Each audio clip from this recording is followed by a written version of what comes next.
Welcome to Not Milk Never Milk. Subscribe if you're lactose intolerant.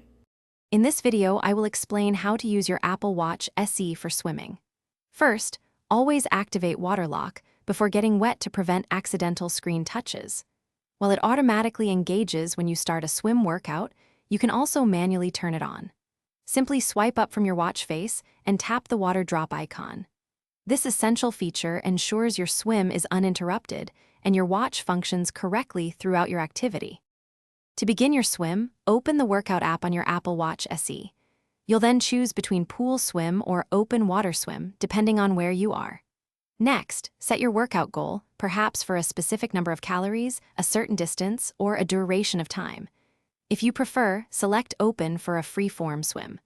Once you start, water lock will automatically engage, securing your screen for the entire session. When you're ready to pause or finish your swim, press the digital crown and the side button on your watch simultaneously. To unlock the screen and eject any water from the speaker, simply turn the digital crown. You'll hear a series of tones as the water is expelled. Finally, confirm end on the screen to complete your workout and view a summary of your performance.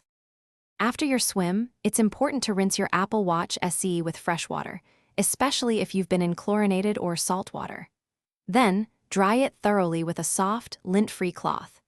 You can review all your swim metrics, including distance, pace, and calories burned, in the fitness app on your iPhone. Remember, your Apple Watch SE is water-resistant up to 50 meters, making it a great companion for your aquatic adventures. Thanks for watching. If this was helpful, leave a like and consider subscribing. See you next time.